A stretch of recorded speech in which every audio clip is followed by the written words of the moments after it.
আসসালামু আলাইকুম সবাইকে। আজকে চলে আসছি আমি ফারিয়া এমডক্সের পক্ষ থেকে। আজকে আপনাদেরকে দেখাবো যে হোয়াইট বোর্ড অ্যাপ্লিকেশনে আপনাদের ক্লাসরুমটা আরও পিকচার এবং ভিডিওসের মাধ্যমে কিভাবে ইন্টারেস্টিং করে তোলা যায় এবং কতটা হেল্পফুল এই জিনিসটা, এটাই কিন্তু আজকে এই ভিডিওতে দেখাচ্ছি। তো আপনারা দেখতে পাচ্ছেন যে এখানে আমি হোয়াইট বোর্ড অ্যাপ্লিকেশনটা ওপেন করে ফেলেছি, আর এখানে ইনসার্ট একটা অপশন আছে, এখানে ক্লিক করলেই আপনি এখানে দেখতে পারবেন পিকচার্স অ্যান্ড ভিডিওস।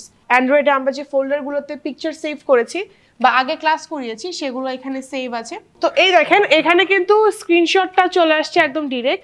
তো এইভাবে কিন্তু এই স্ক্রিনশটটাকে আমরা কাট করতে পারবো, সেম ভাবে হচ্ছে আবার এটাকে আমরা মুভ করতে পারবো।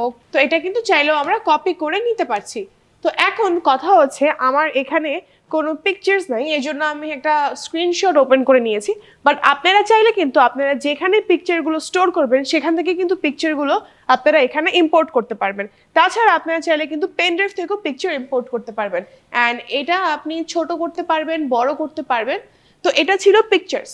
এবার যদি আমরা যাই ভিডিওতে, তো এখানে আমাদের স্ক্রিন রেকর্ডিং কিছু ভিডিও আছে, অ্যাজ আমার কাছে অন্য ভিডিও নেই, এই জন্য আমি স্ক্রিন রেকর্ডিং এর এই ভিডিওটা আপনাদেরকে দেখাচ্ছি। তো এখানে দেখেন প্রিপেয়ারিং চলছে, একটু পরে এখানে এই ভিডিওটাও শো হবে। তো আপনি চাইলে কিন্তু আপনার যে স্টুডেন্টসদেরকে এই ক্লাসরুমে ভিডিওর দ্বারা বা পিকচারের দ্বারা কিন্তু খুব সুন্দর করে ক্লাসটি এক্সপ্লেন করে বুঝাতে পারবেন।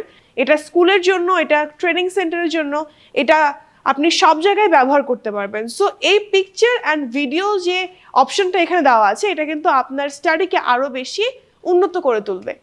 তো এই দেখেন পিছনে ভিডিওটা ওপেন হয়ে গিয়েছে, আর এখান থেকে কিন্তু এটা আমি একটু আগাতে পারছি বা পিছাতে পারছি, যতটুকু আমার দরকার অতটুকু আমি করতে পারছি। এই ফিচারটা কিন্তু খুব দারুণ একটা ফিচার, কারণ আমি যখন ক্লাস নিচ্ছি বা কাউকে পড়াচ্ছি আমার কিন্তু অ্যাপ্লিকেশন থেকে বের হওয়া যাচ্ছে না, যে আমি অ্যাপ্লিকেশন থেকে বের হয়ে পিসিতে গিয়ে বা অ্যান্ড্রয়েডে গিয়ে পিকচার খুঁজে দেখাচ্ছি যে এই পিকচারটা এরকম। সেই ক্ষেত্রে কিন্তু এটা খুব হেল্পফুল একটা ফিচার, যে আমি সরাসরি আমার হোয়াইট বোর্ডে এটা ইম্পোর্ট করতে পারতেছি বা এক্সপোর্ট করতে পারছি, অ্যান্ড একই সাথে আমি আমার স্টুডেন্টদেরকে দেখাতে পারছি। আপনি যদি এই জিনিসটা এক্সপিরিয়েন্স করতে চান, আপনার কিন্তু চলে আসতে হবে এমডক্স এক্সপিরিয়েন্স সেন্টারে। আমাদের এমডক্স এক্সপিরিয়েন্স সেন্টারের লোকেশন হচ্ছে বাংলা মোটর রূপায়ণ ট্রেডের 17 তলা।